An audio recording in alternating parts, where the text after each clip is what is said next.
할렐루야. 네. 피곤하시죠? 네. 아멘 하실 뻔했습니다. 그만큼 피곤하다는 뜻입니다. 사실 아멘 하지 말아야 될 곳에 아멘을 한다는 건 그만큼 피곤하다는 뜻입니다. 신실한 크리스찬이 산에 올라가다가 조난을 당했습니다. 그만 낭떠러지에 미끄러져 떨어지고 말았는데요.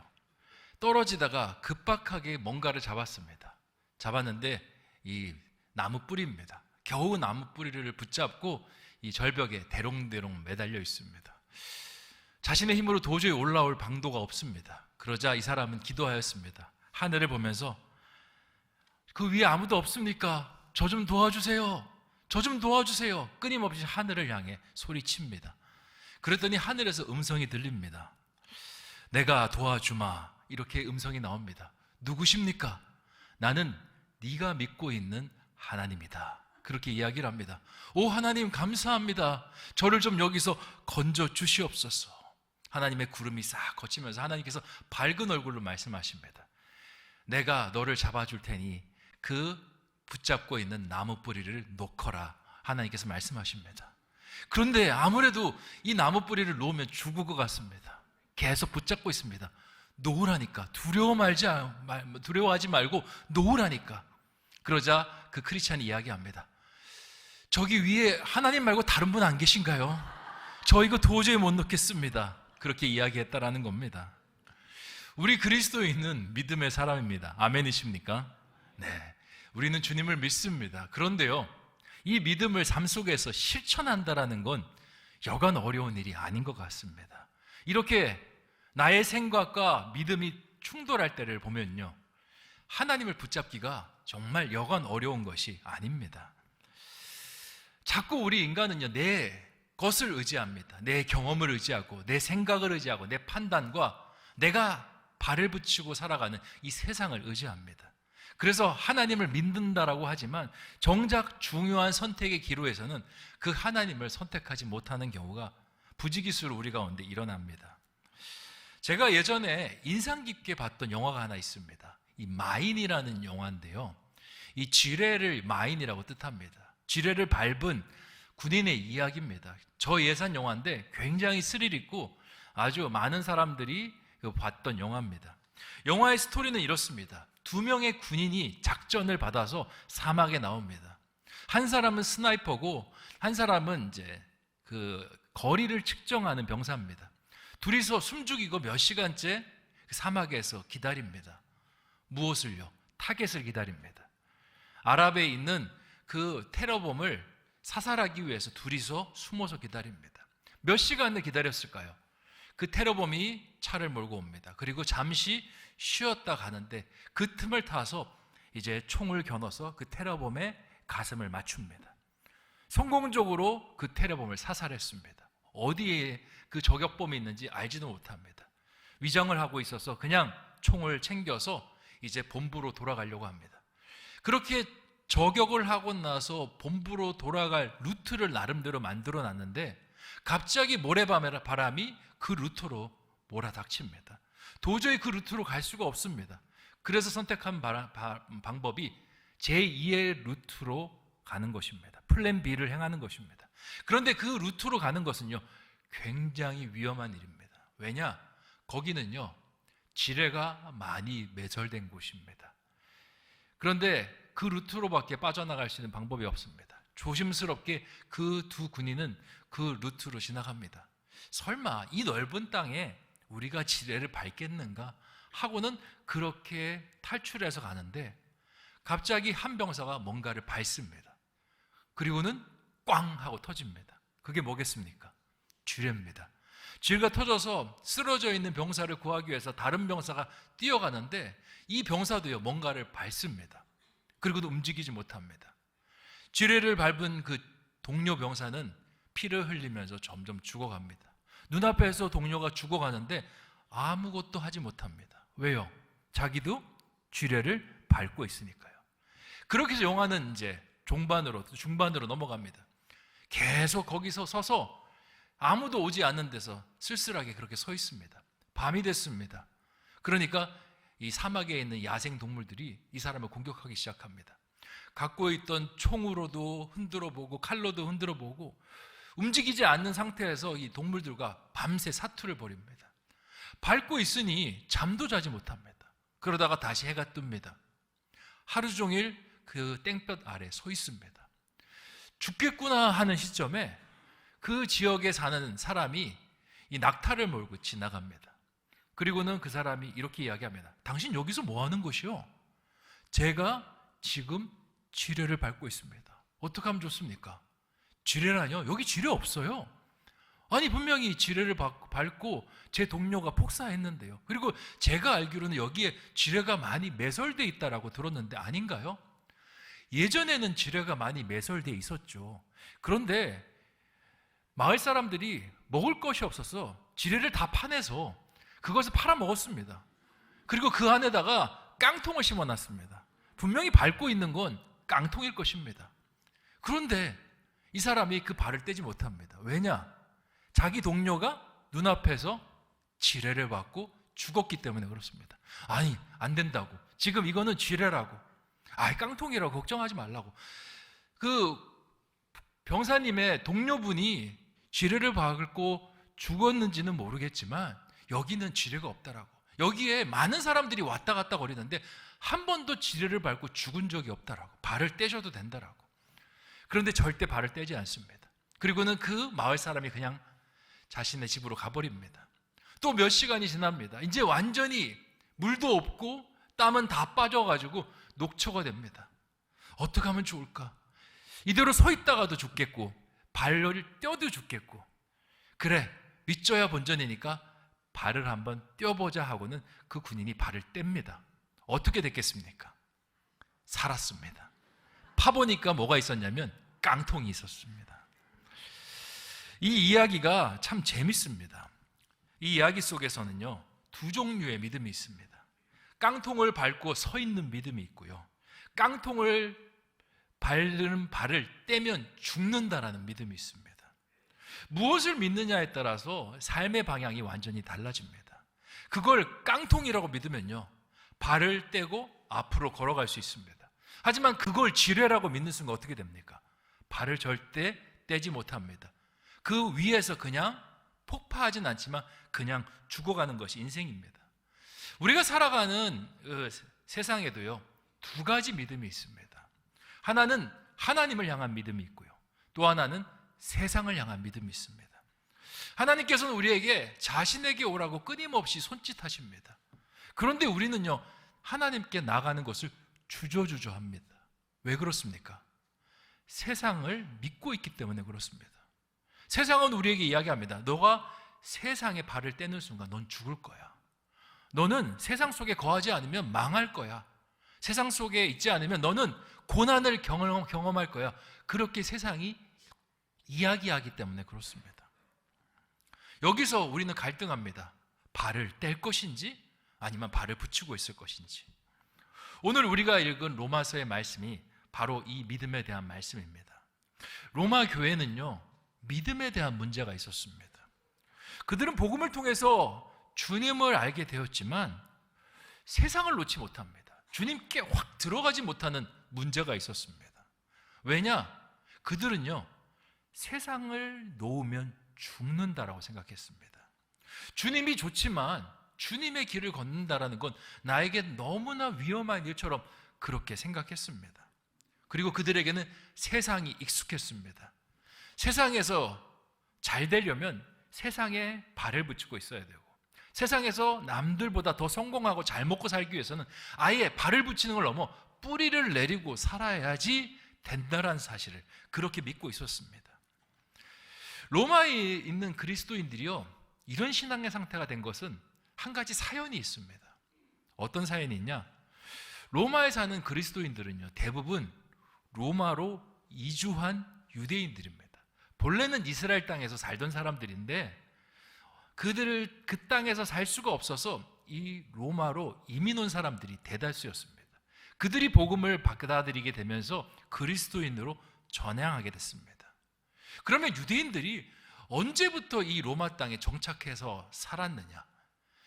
성서학자들은 그 유대인들이 로마 땅에 정착해서 산 것을 굉장히 오래전으로 그렇게 바라봅니다. 어떤 사람은 바벨론 포로 시대부터 로마로 이민 와서 이스라엘 백성들이 살기 시작했다라고 이야기하는 사람도 있습니다. 그런데 그 로마와 이스라엘 역사를 쭉 보면요, 이주 그 시기는 굉장히 오래됐는데 로마의 유대인 인구가 폭발적으로 증가하던 시기가 있습니다. 그게 뭐냐? 기원전 63년경입니다. 이때 어떤 일이 있었느냐? 로마의 폼페이수 장군이요, 예루살렘 도성을 완전히 멸절시키고 침략했던 사건이 일어납니다. 이건요, 이스라엘 역사 안에서 굉장히 끔찍하고 잔혹한 사건입니다. 폼페이우스는요, 예루살렘을 포위했습니다. 그리고 예루살렘에 있는 유대인들에게 항복하라고 종용했습니다. 그런데 그들은 항복하지 않겠다라고 생각했습니다. 왜냐? 자기는 바벨론 포로를 경험했었고 한 번 더 포로로 끌려간다는 것이 얼마나 절망적이고 힘든 일인가 알고 있었습니다. 그래서 저항했습니다. 그리고 우리는 하나님이 있으니 너희에게 절대 패배하지도 굴복하지도 않을 것이라고 그렇게 맞서 싸웠습니다. 이 예루살렘 도성은요, 산 위에 세워져 있고 절벽으로 만들어져 있는 도성입니다. 그래서 다른 군대가 와도 이 예루살렘 성벽을 공격한다라는 것이 쉽지 않았습니다. 그리고 그러다 보니까 이 이스라엘 백성들은 자신감이 있었습니다. 로마가 설마 우리를 이기겠는가? 근데 로마 군대는요, 이 폼페이우스 장군은 굉장히 집요한 장군이었습니다. 토성을 쌓습니다. 산 위에 이렇게 있는 그 성읍을 함락하기 위해서 계속 이 토성을 쌓아서 평평하게, 그리고 오르막 언덕으로 그렇게 만들어 버립니다. 그리고 공격 날짜를 잡습니다. 언제로 잡냐면 안식일로 잡습니다. 왜 안식일로 잡았겠습니까? 유대인들은 안식일에 꼼짝 말합니다. 아무것도 할 수 없습니다. 칼도 들 수 없고 일도 하지 못합니다. 그래서 안식일을 잡아서 이 폼페이우스 장군이 병사들을 끌고 이 예루살렘 도성으로 들어갑니다. 그때 요세푸스의 기록에 따르면요, 그냥 학살 그 자체였다는 겁니다. 제사장들은 제사를 드리다가 칼에 맞아 죽고요, 다른 사람들은 제대로 칼 한번 휘둘러 보지 못하고 모조리 이 로마 군대에게 멸절당했다라고 합니다. 그들의 후손이 로마로 붙잡혀 왔고 또 거기서 도망쳐서 돌고 돌아서 로마로 들어오게 된 것이 바로 로마에 있는 유대인들이었습니다. 그러다 보니까 그들은 상처가 있습니다. 어떤 상처? 한번 믿었다가 발등 찍힌 상처. 주님을 의지했다가 그 믿음이 꺾여버린 그 상처가 있었던 것입니다.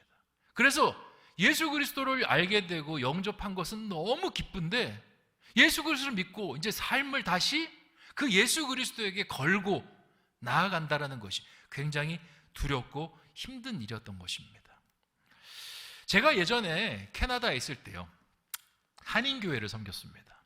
한인교회를 섬기다가 그 한인교회에서 캐나다 이민 역사에 대해서 좀 이야기를 들은 적이 있습니다. 캐나다에 많은 민족들이 이민을 해왔는데 이민을 할 때 대량으로 그 민족이 들어오는 시점이 있다는 겁니다. 한국 사람도 이 캐나다로 많이 이주하던 시점이 있는데 언제인 줄 아십니까?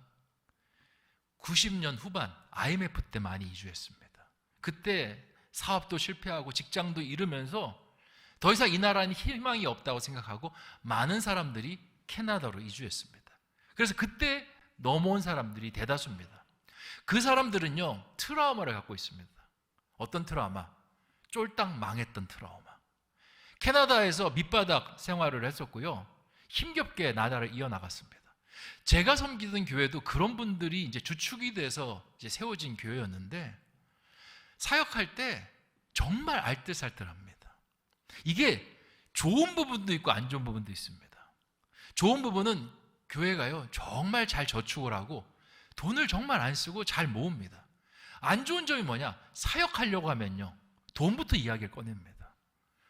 제가 같이 동료로 사역했던 어떤 목사님은 뭔가 이제 주일학교 뭘 준비를 한다고 물건을 샀는데 부장 권사님한테 크게 이야기를 들었습니다. 왜냐?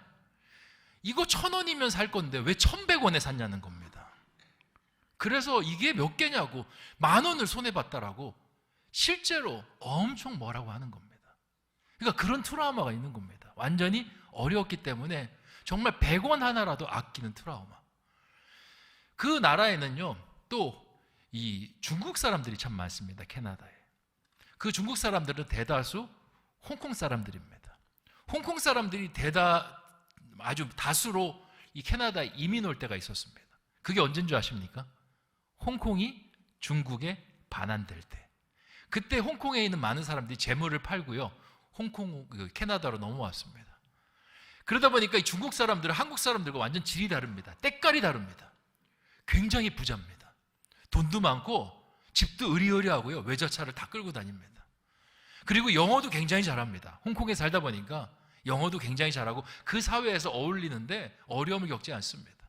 그래서 이 캐나다는 중국인들이 굉장히 강한 영향력을 행사합니다. 하지만 그들에게도 트라우마가 있습니다.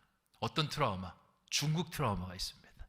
그러다 보니까 중국이 캐나다 안에서 영향력을 미치는 것을 굉장히 두려워합니다. 똑같습니다. 오늘 유대인들, 이들은요, 트라우마가 있었습니다. 폼페이우스 장군에게 나라가 망하고 믿음을 걸었다가 이 장군의 칼날에 죽은 선조들의 트라우마가 있는 것입니다. 그래서 하나님 앞에 나아가는 것이 주저주저하고 있는 겁니다. 로마 사회에, 로마가 만들어 놓은 그 시스템에 발을 밟고 그것이 진리인 것처럼 그렇게 살아가고 있는 것입니다. 이러한 로마에 있는 유대인들을 향해서 오늘 사도 바울이 이야기합니다. 로마서 1장 17절 말씀입니다. 같이 한번 읽어보겠습니다. 시작. 복음에는 하나님의 의가 나타나서 믿음으로 믿음에 이르게 하나니 기록된 바 오직 의인은 믿음으로 말미암아 살리라. 아멘. 사도 바울이 이야기합니다. 너희들 아픔 내가 충분히 이해한다. 너희들이 받은 상처 내가 충분히 이해한다. 그런데 그걸 밟고 있으면 너희가 살지 못할 것이다. 너희가 사는 방법은 뭐냐? 거기서 발을 떼는 것이다. 너희가 지금 밟고 있는 게 너희를 올가매고 너희를 죽이는 것 같지만 그건 깡통이다. 너희가 거기서 발을 떼고 주님 앞에 와야지 살 수 있다라고 말하는 겁니다. 오직 의인은 믿음으로, 하나님을 믿는 믿음으로 말미암아 살리라. 사실 이 유대인들이요, 폼페이우스 사건만 바라보면 로마 사회를 의지하고 그렇게 로마 사회 안에 뿌리를 내리고 사는 것이 맞습니다. 그런데요, 성경 전체와 이스라엘 역사 전체를 바라보면 그렇게 사는 것이 어리석습니다. 왜 그러냐? 이스라엘 역사 안에서 이스라엘이 멸망하고 외세의 칼날에 죽은 일이 이 로마의 폼페이우스 사건, 이것이 유일합니까? 아닙니다. 그 전에 바벨론도 있었고요, 아수르도 있었고요, 애굽도 있었고요, 주변에 블레셋도 있었고 엄청나게 많은 나라들이 이 이스라엘을 공격했고 이스라엘을 지배하고 조상들을 억압했습니다. 그런데 중요한 게 있습니다. 그런 수많은 외세의 침략이 있었지만 이스라엘은 쓰러지지 않았습니다. 그리고 포로로 다시 풀려나서 나라를 재건하였습니다. 여전히 민족들은 살아있고 민족의 어린 그 믿음은 계속 대물림되고 있습니다. 사도 바울은 이것을 깨우쳐 줍니다. 믿음이 결국 이스라엘을 지키지 않았느냐? 너희가 지금 유대인이라는 그 마음을 가지고 살 수 있는 그 힘이 어디 있느냐? 지금 이스라엘 땅에서 유대인들이 자리를 잡고 살고 있는 그 모습 어떻게 가능한 것이냐? 하나님이 너희를 지켜주었기 때문에 가능한 것이 아니냐? 우리의 인생은 늘 공격받고 쓰러지고 그리고 그 공격을 통해서 망하고 완전히 다 잃어버리는 것이 우리의 인생이다. 그런데 하나님은 도로 찾게 하시고 다시 일어나게 하시고 다시 앞으로 나아가게 하시는 분이시다 라고 말씀하고 있는 겁니다. 이런 말씀 속에서는요, 사도 바울의 경험도 있습니다. 사도 바울도 어땠습니까? 처음에는 예수님 안 믿는 사람이었습니다.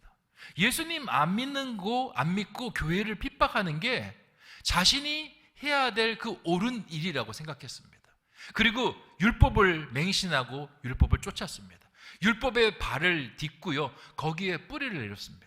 그러면 자기가 행복한 인생, 그리고 하나님께 더 가까운 인생을 살 거라고 생각했습니다. 그런데 다메섹 도상으로 가던 중에 어떤 일을 만납니까? 자신이 모든 것을 믿었던 그것이 꺾여버리는 일을 만나고 맙니다. 예수님을 만나게 되고요, 눈은 안 보이게 되고요, 그리고 아무것도 할 수 없는 존재로 그렇게 전락하고 맙니다. 당시에 있는 유대 사회에서 몸에 장애를 입는다라는 건요, 당시 사람들은 하나님께 벌을 받아서 재앙이 임했다라고 생각했습니다. 지금 율법에 온전하기를 원하는 이 사도 바울이요, 하나님께 재앙을 받아서 꼬꾸러지고 말았습니다. 그런데 그렇게 끝날 것 같은 그의 인생이 어떻게 됐습니까? 다메섹에서 주님을 만난 다음에 하나하나 회복하기 시작합니다. 눈도 다시 뜨게 되고요, 그리고 원래 일도 회복하게 됩니다. 그런데 삶이 바뀝니다.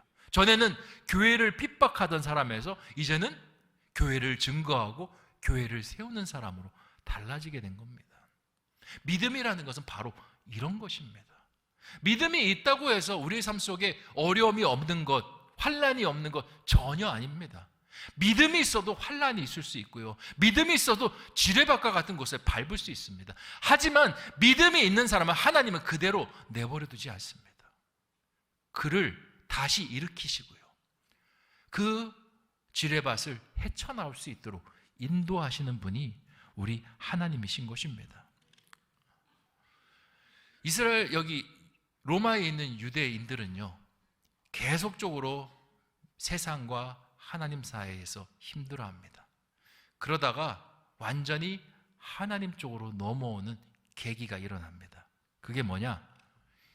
로마에게 배신당하는 일이 일어나는 겁니다. 로마에서 계속 발을 붙이고 사는데요, 로마가 평생 자신의 뒷배가 돼줄 것이라 생각했습니다. 그런데 아닙니다. 로마의 황제가 등극하게 되면서 모든 유대인들은 로마를 떠나라 라고 그렇게 칙령을 내립니다. 이게 이제 기원 후, 그러니까 주후 79년에 일어난 유대인 추방령입니다. 글라우디우스 황제가 내린 추방령입니다. 이유는 이렇습니다.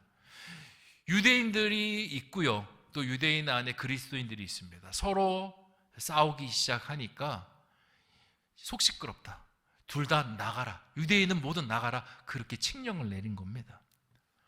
이때 대다수의 유대인들, 그리스도인들뿐만 아니라 대다수의 유대인들이 큰 충격을 받습니다. 아니, 로마는 영원히 우리를 지켜줄 줄 알았습니다.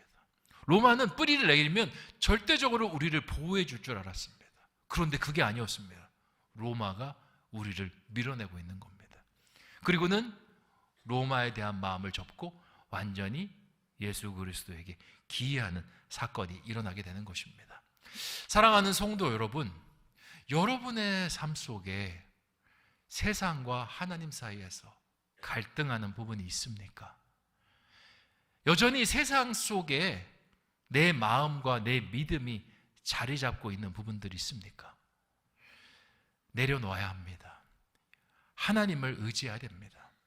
우리가 세상을 밟고 있는 건요, 아무 능력 없는 깡통을 밟고 있는 것과 마찬가지입니다. 거기 있다 보면 결국에는 그 깡통 위에서 우리는 소멸할 수밖에 없습니다. 우리는 믿음으로 앞서 나가야 됩니다.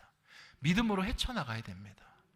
하나님의 사람들이 그렇게 어려움을 딛고 나갔었고요, 그리고 어려움을 만나는 것을 주님 때문에 두려워하지 않았습니다.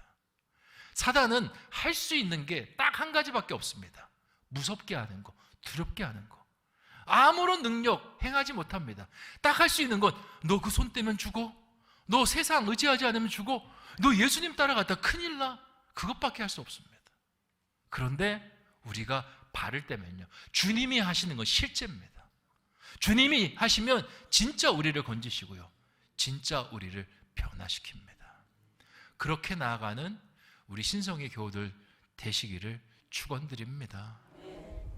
내년에 우리 교회에서 여러 가지 사역들을 참 많이 하려고 합니다. 우리 성도님들 여러 가지 사역을 많이 한다는 것 때문에 설렘도 많으시고요, 또 걱정도 많으실 것이라 생각합니다.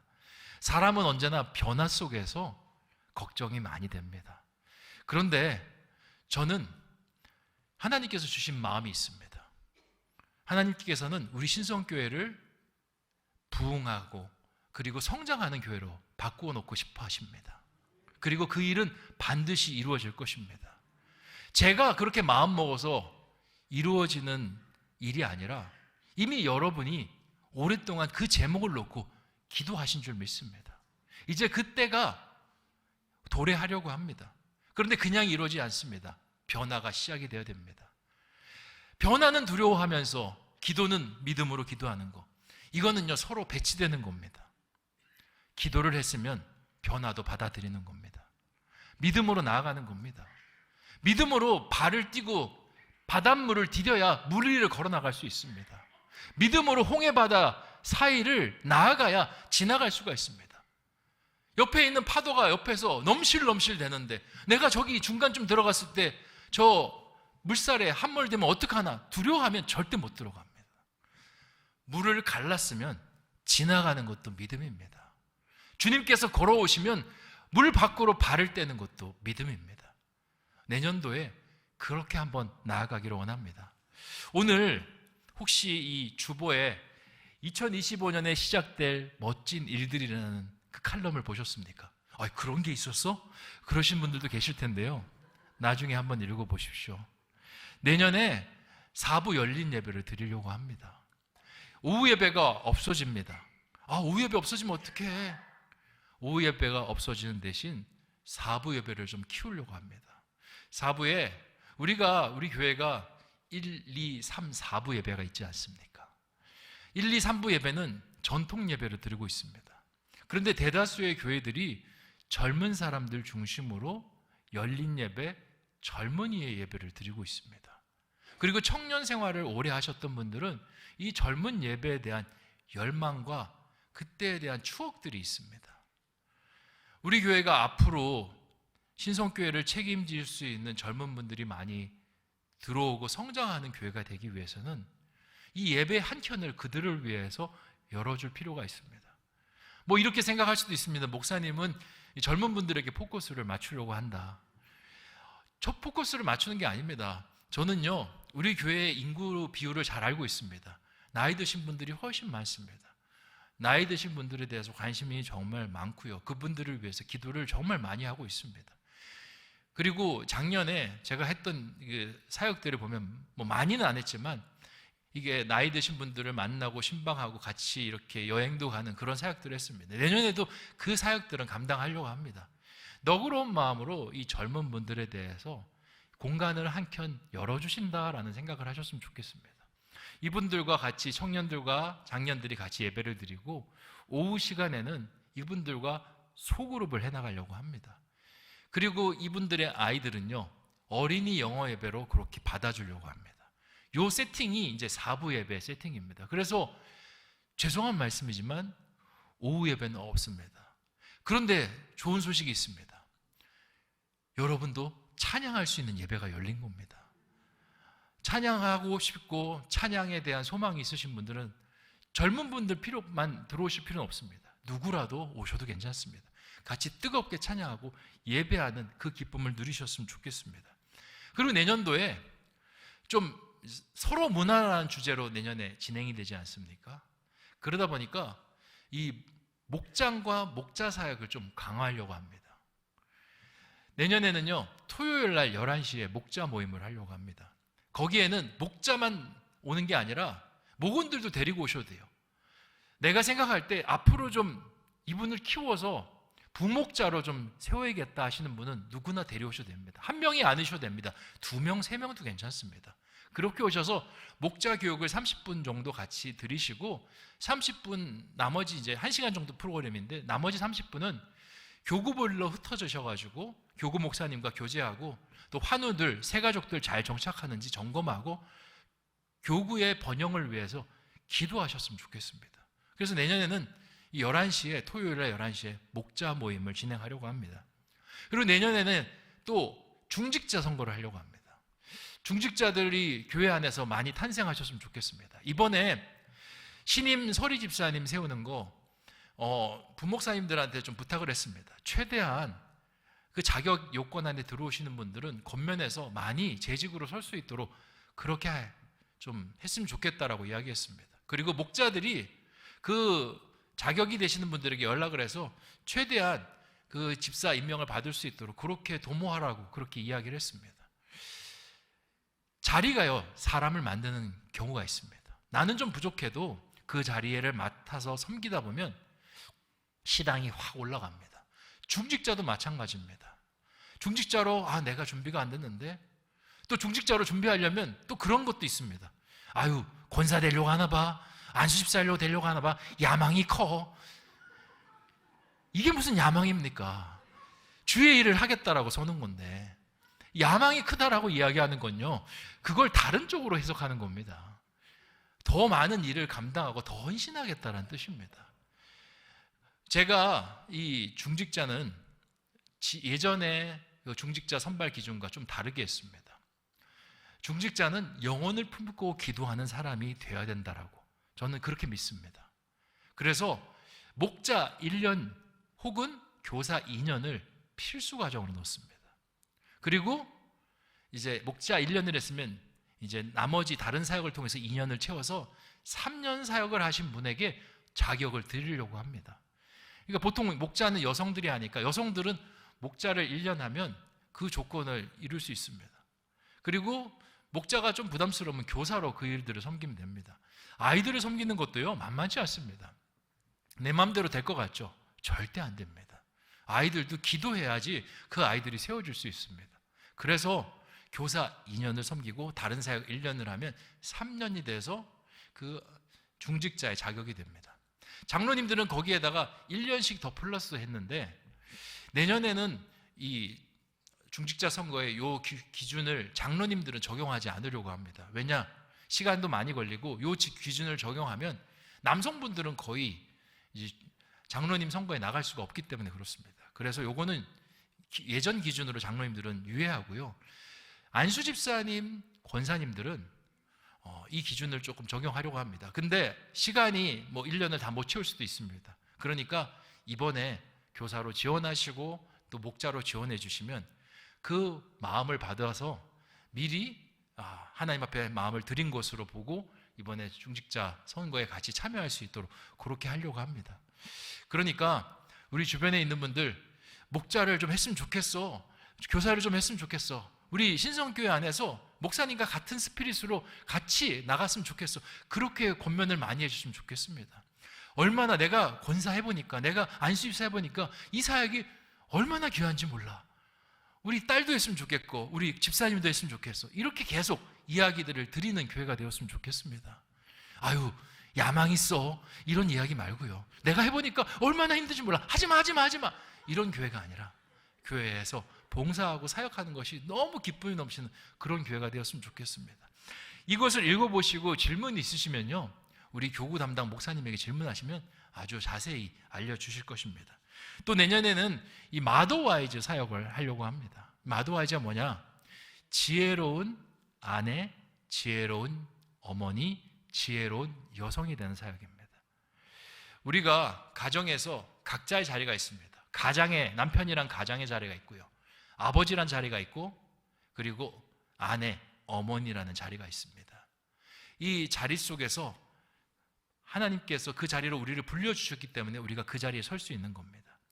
불러주셨으면 하나님께서 일하기를 원하는 방식이 있습니다. 그것을 배우는 것이 이 마더와이즈입니다. 우리 자녀를 키우고 있는 분들은 굉장히 좋고요, 자녀를 키워놓으신 분도 이 사역을 들으면 너무 좋습니다. 강의로 일관화된 사역이 아니라 강의를 한 40분 정도 하고요, 나머지 40분은 서로 나눔을 하는 사역입니다.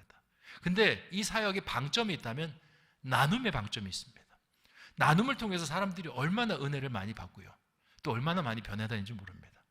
또 여러분에게 좀 불편한 이야기가 될 수 있는데 숙제도 있습니다. 근데 숙제는 미리 말씀드리면 안 되는데 몇 가지 말씀드리면, 부부관계를 회복하는 숙제들, 그리고 자녀의 관계를 회복하는 숙제들이 있습니다.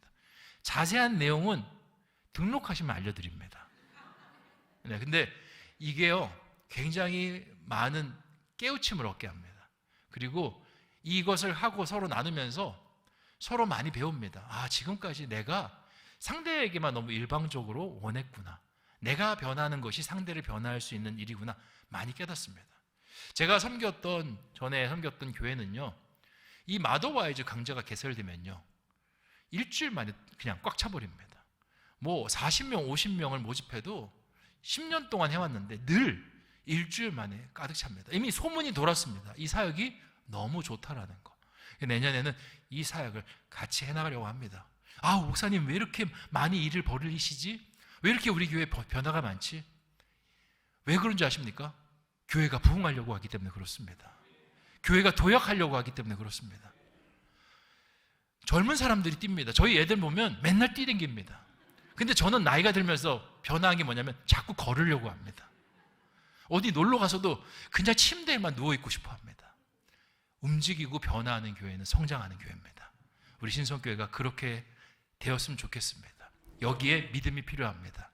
믿음을 가지고 함께 이 목회자를 지지해 주시고 함께 일을 꾸려나가시는 리더들을 지지해 주셔서 함께 만들어가는 복된 교회 되시기를 주님의 이름으로 축원드립니다.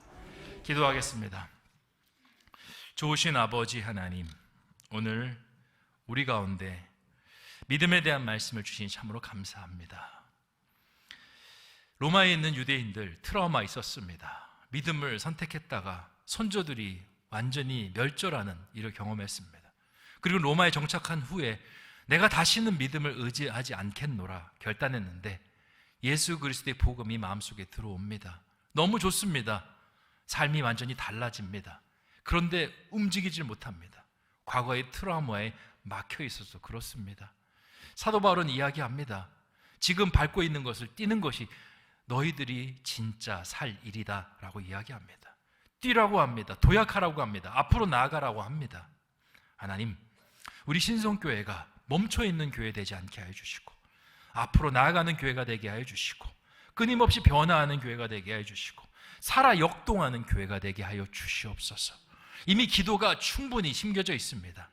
이제는 하나님의 역사하심을 따르는 것입니다. 그렇게 나아가는 우리 모든 신성의 교우들 될 수 있도록 인도하여 주시옵소서. 감사를 드리오며 모든 말씀 예수님의 이름으로 기도하옵나이다. 아멘.